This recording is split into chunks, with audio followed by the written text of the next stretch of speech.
Assalamualaikum warahmatullahi wabarakatuh.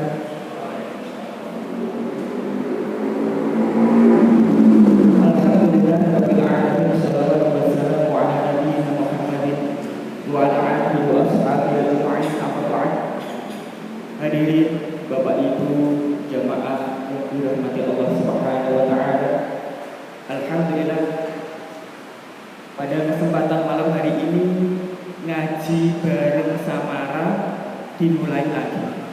Maka mudah-mudahan tim ngaji bareng Samara mendapatkan taufik dari Allah, mendapatkan istiqomah dari Allah, dan semoga amal dari tim ngaji bareng Samara diterima oleh Allah Subhanahu wa taala. Amin ya rabbal alamin. Jemaah yang dirahmati Allah Subhanahu wa taala, maka susunan acara pada malam hari ini yang pertama yaitu pembukaan, yang kedua yaitu pengumuman, kemudian yang ketiga yaitu tausiah inti, dan yang keempat yang terakhir yaitu penutup. Memasuki acara yang pertama, mari kita buka ngaji bareng Samara pada malam hari ini dengan bacaan basmalah. Bismillahirrahmanirrahim. Kemudian acara yang kedua yaitu pengumuman bahwasanya saldo ngaji bareng Samara hingga hari ini sebesar 3.924.000 rupiah. Maka mudah-mudahan amal soleh para muhsinin diterima oleh Allah Subhanahu wa taala. Kemudian ngaji Samara pekan depan yaitu dengan tema keutamaan 10 hari pertama di bulan Dzulhijjah yang akan disampaikan oleh beliau Ustadz Hibni Sarif. Jadi ngaji Samara untuk pekan depan yaitu Ustadz Hibni Sarif. Kemudian jemaah sekalian, nanti setelah sholat isya ada hidangan di selatan serabi masjid. Monggo kita nikmati bersama sambil ngobrol, sambil tukar pengalaman, dan mudah-mudahan bisa merekatkan hubungan di antara jemaah sekalian. Kemudian acara yang ketiga yaitu tausiah inti, yang mana tausiah inti nanti dilanjutkan dengan tanya jawab sampai adzan isya, dan dengan tema fikih kurban, dan akan disampaikan oleh beliau Ustadz Hafidhus Salam Harjo. Waktu dan tempat kami persilakan. Assalamualaikum warahmatullahi wabarakatuh.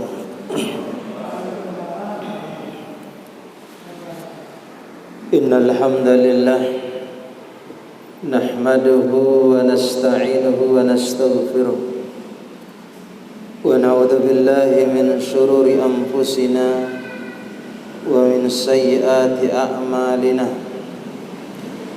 May yahdihillahu fala mudilla lahu wa may yudlilhu fala hadiyalah. Asyhadu an la ilaha illallah wahdahu la syarika lah, wa asyhadu anna Muhammadan abduhu wa rasuluhu la nabiyya ba'dah. Yaqulu Allah tabaraka wa ta'ala fil Qur'anil Karim ba'da an a'udzu billahi minasy syaithanir rajim. Ya ayyuhalladzina amanu taqullaha haqqa tuqatih wa la tamutunna illa wa antum muslimun. Allahumma salli wa sallim ala nabiyyina Muhammadin sallallahu alaihi wasallam wa ala alihi wa sahbihi ajma'in, amma ba'du. Ikhwani fiddin rahimani rahimakumullah, bapak-bapak, saudara-saudaraku yang berbahagia. Alhamdulillah, segala puji bagi Allah Subhanahu wa taala. Pada kesempatan yang berbahagia ini kita dipertemukan kembali oleh Allah di majelis ilmu. Semoga aktivitas pekerjaan amalan yang kita lakukan pada kesempatan ini mendapatkan nilai pahala tambah di sisi Allah Subhanahu wa taala. Ikhwani fiddin rahimani rahimakumullah. Kita akan bahas tentang tema fikih kurban. Kita definisikan dulu. Kata kurban itu menurut bahasa ataupun etimologi berasal dari bahasa Arab, yaitu qaruba, kurban, wa kurbanan. Artinya dekat. Maksudnya adalah mendekatkan diri kepada Allah Subhanahu wa taala dengan mengerjakan sebagian perintahnya, itu kurban. Kata kurban ini, Bapak Ibu sekalian, adalah bahasa yang sering kita pakai tentunya. Dalam istilah agama itu disebut sebagai udhiyah, ya, udhiyah.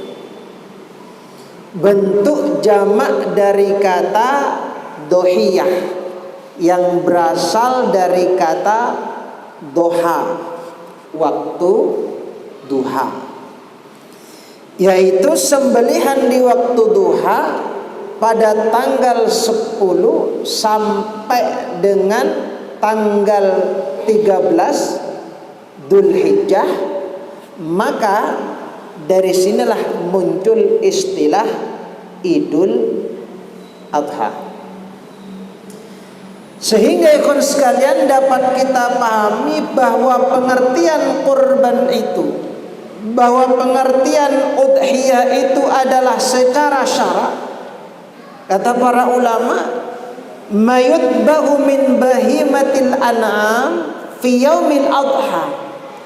Apa-apa yang disembelih dari jenis binatang ternak, bahimatul an'am itu binatang ternak, fi yaumil adha, di hari Idul Adha, ila akhiri ayyamit tasyrik, hingga akhir hari tasyrik tanggal 13 itu, dan taqarruban ilallah, untuk bertaqarrub kepada Allah Subhanahu wa taala.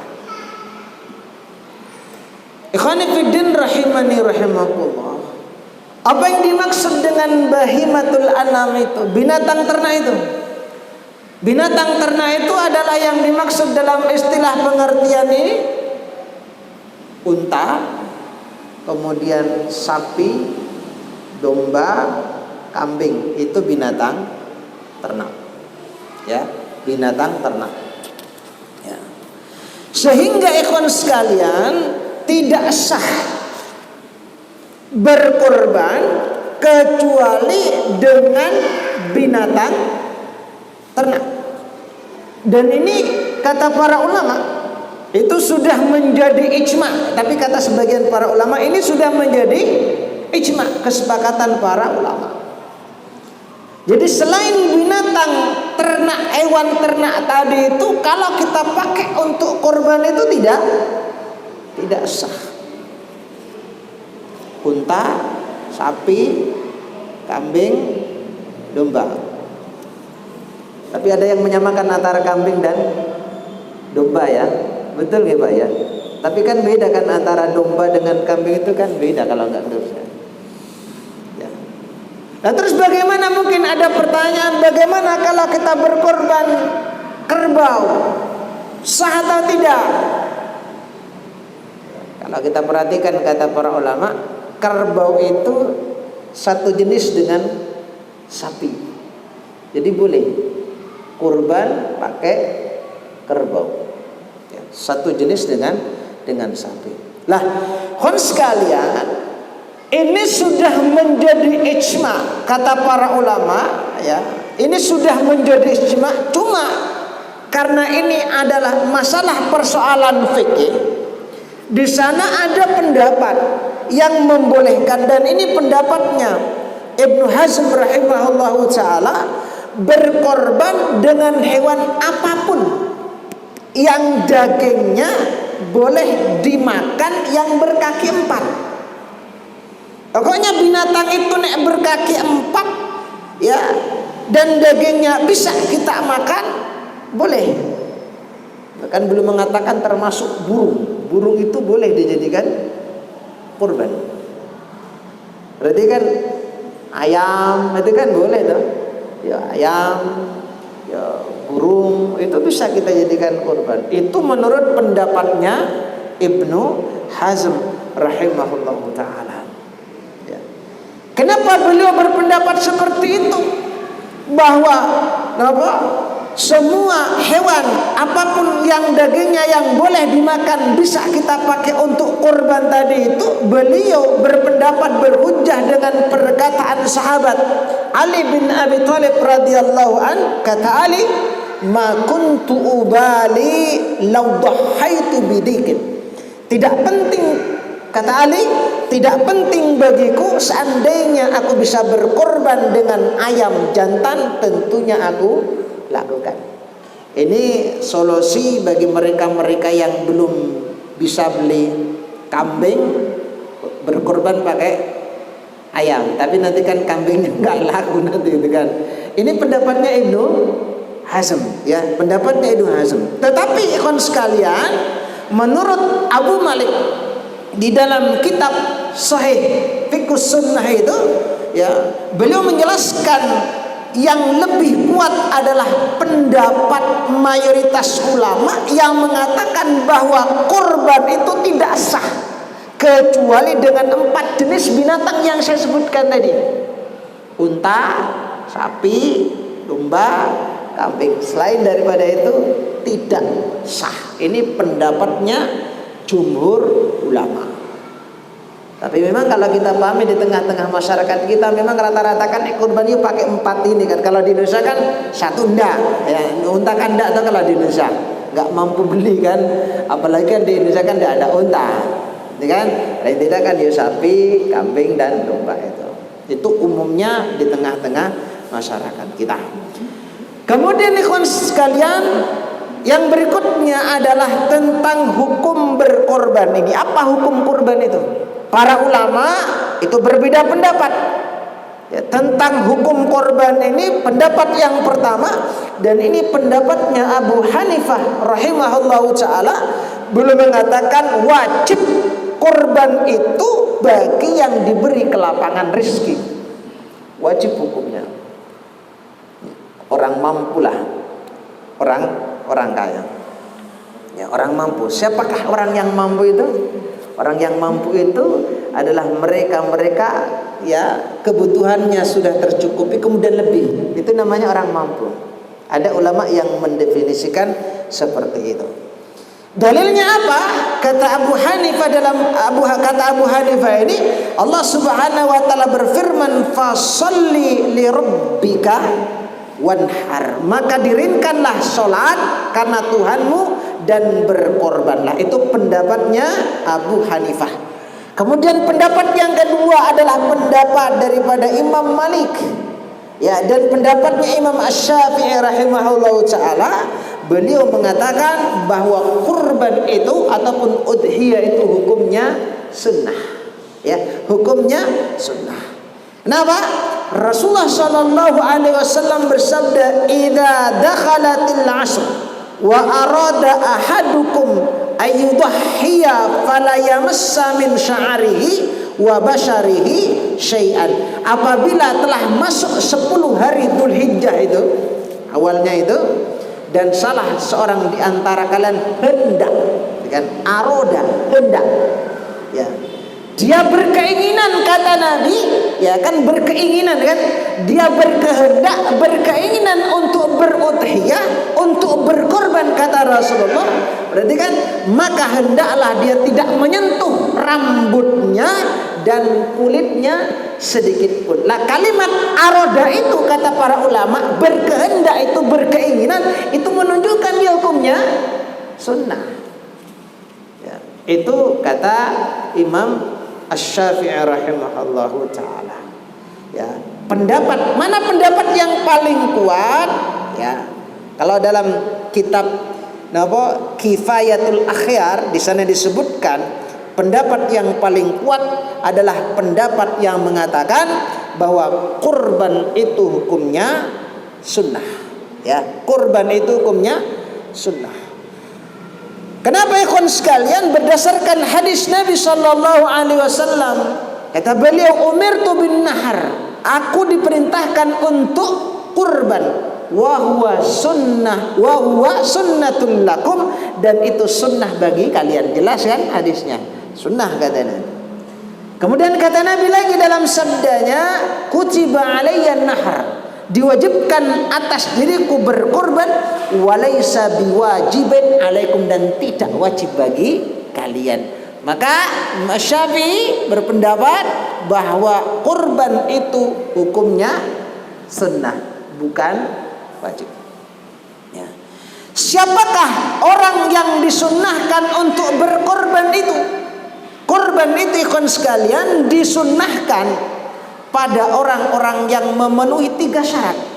Apa syarat yang pertama? Syarat yang pertama adalah Islam.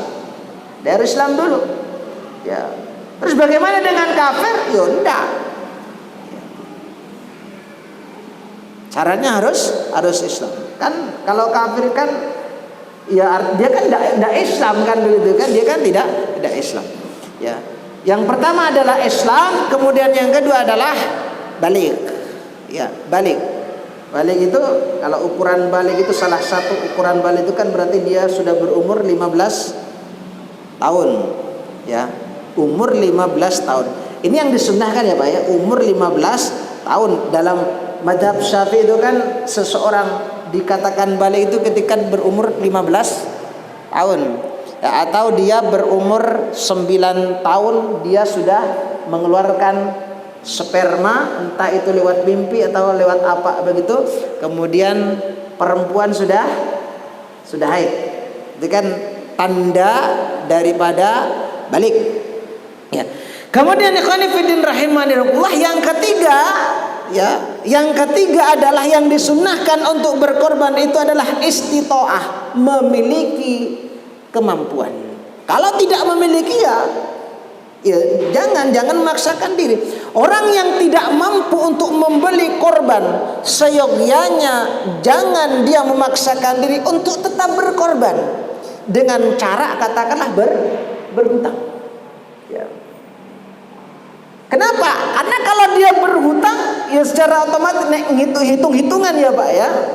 Kecuali uangnya kan di mana-mana kan banyak, mungkin belum turun hari ini tapi nanti sore turun begitu kan.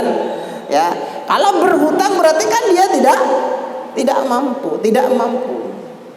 Dan itu tentunya akan memberatkan. Nah, terus bagaimana hukumnya kalau dia tetap berhutang untuk membeli hewan kurban itu? Kata para ulama, kurbannya tetap sah. Kan dia pengen begitu kan, pengen berkorban, menghidupkan sunnah itu kan. Kalaupun dia tidak punya uang, akhirnya ada apa? Dia ngutang. Ya sah hukumnya, dan itu dinilai sebagai kurban. Ya, cuma sekali lagi kalau memang betul-betul tidak mampu, jangan memaksakan diri. La yukallifullahu nafsan illa wus'aha. Allah tidak membebani satu jiwa yang mana jiwa itu tidak mampu untuk memikul syariat itu. Kalau tidak mampu ya sudah, Allah Subhanahu wa taala Maha tahu. Tapi sekali lagi kalau dia tetap berhutang untuk membeli hewan kurban, ya sah-sah saja, boleh-boleh saja selama syarat dan ketentuannya itu terpenuhi. Itu kata para ulama. Kemudian ikhwan sekalian, pembahasan yang berikutnya tentang kriteria hewan kurban. Kriterianya adalah unta itu ketika telah sempurna umur 5 tahun dan memasuki umur ke-6. Ya, memasuki tahun ke-6 maksud saya. Kemudian sapi itu berusia 2 tahun dan memasuki tahun ke-3. Kambing juga begitu. kambing berusia 2 tahun dan memasuki tahun ketiga. Karena dibedakan antara kambing dengan domba, ada yang membedakan. Kalau domba itu umur 1 tahun masuk tahun kedua kalau domba. Kalau sapi dengan kambing itu disamakan, 2 masuk 3. Kalau domba 1 masuk 2. Ada yang membedakan seperti itu. Hanya saja ada perbedaan pendapat mengenai mana yang lebih afdal dari jenis-jenis hewan tersebut.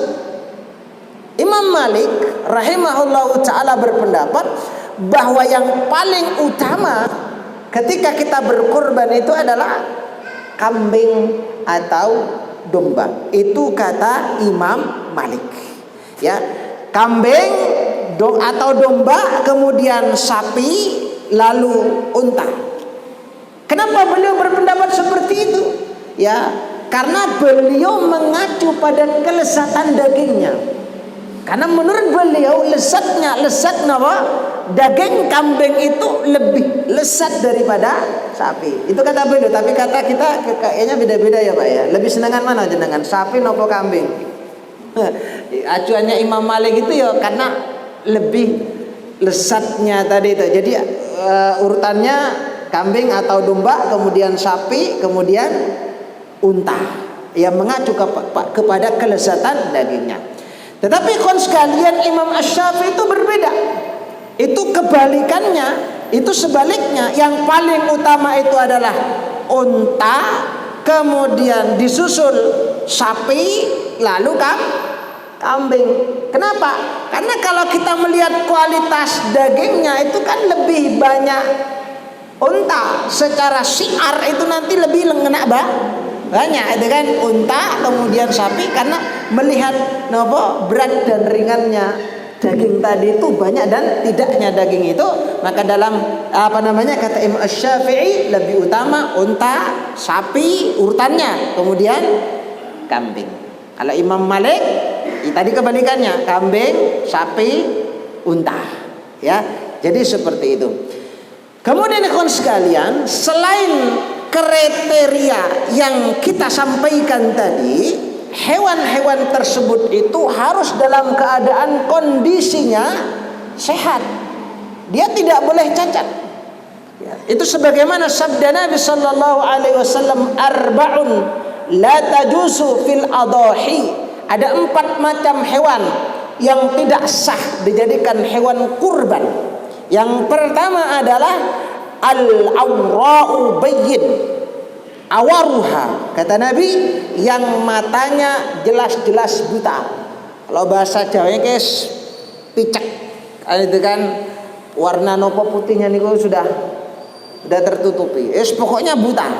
Ya, pokoknya buta. Tidak boleh, ya. Kemudian yang kedua adalah kata Nabi sallallahu alaihi wasallam, wal maridatu bayyin maraduha, yaitu fisiknya jelas-jelas dalam keadaan sakit. Ya, sakit, tapi sakitnya tentunya adalah sakit yang parah. Itu kan kalau cuma sakit ringan, kesandung batu sitik gitu, enggak toh, artinya ya pahamlah kita yang namanya sakit itu bagaimana. Kemudian yang ketiga kata Nabi sallallahu alaihi wasallam, wal arja'u bayyinun dal'uha, yang kakinya jelas-jelas pincang. Ya, jelas-jelas pincang. Itu tidak boleh. Pincang sebelah atau dua-duanya. Sama saja, tentunya kalau pincang dua-duanya lebih tidak boleh lagi. Pincang satu saja tidak boleh. Kemudian ikhwan sekalian yang berikutnya, wal ajfa'ul lati la tunqi, yang badannya kurus lagi tidak berlemak. Itu 4 kriteria yang kalau itu ada maka tidak diperkenankan, artinya tidak sahlah. Adapun penyakit lain yang menyebabkan hewan itu menjadi kurus serta berkurangnya daging, maka hukumnya dikiaskan dengan 4 hal tadi. Ya, dikaitkan dengan 4 hal tadi. Kemudian yang berikutnya tentang ketentuan kurban. berkorban ikhwan sekalian itu dengan 1 ekor kambing atau domba itu diperuntukkan untuk 1 orang. Ya, kambing, domba diperuntukkan untuk 1 orang. Makanya kalau patungan dia beli kambing ya 2 orang 3 orang maka tidak sah. Artinya tidak sah itu kalaupun tetap disembelih maka bukan dihitung sebagai korban tapi sedekah dia biasa. 1 kambing 1 orang. Ya, 1 kambing 1 orang. Bagaimana mungkin kayak seperti kalau kita perhatikan ada mungkin di sekolahan-sekolahan untuk mengajari anak-anak itu kan iuran gitu kan 10.000 gitu kan. Apakah sah kurbannya? Ya tidak sah kurbannya. Apakah nggak boleh dimakan dagingnya kalau disembelih? Ya boleh, itu kan dinilai sedekah, bukan dinilai udhiyah itu. Ya, bukan dinilai udhiyah. Kenapa? Karena kambing 1 untuk satu orang. Ya, untuk satu orang. Kemudian ikhwani fiddin rahimani rahimakumullah, sedangkan untuk hewan unta dan sapi itu boleh diperuntukkan 7 orang. Ya, 7 orang. Bagaimana kalau lebih? Ya juga tidak boleh. Ya, juga tidak boleh. Nah, terus bagaimana kalau tetap jadi? Ya dianggap sebagai sedekah biasa. Ketentuan ini sebagaimana yang disimpulkan dari hadis Nabi sallallahu alaihi wasallam an Jabir bin Abdullah radhiyallahu anhu qala naharna ma'a Rasulillah sallallahu alaihi wasallam, kami telah menyembelih kurban bersama Nabi, bersama Rasulullah sallallahu alaihi wasallam amal Hudaybiyah. Ya, pada tahun Hudaybiyah al-badanatu, yakni apa? Seekor unta an sab'atin untuk 7 orang, wal baqarata sapi an sab'atin untuk 7 orang. Ya, jadi tidak boleh lebih. Ya. Kemudian ikhwan fillah rahimani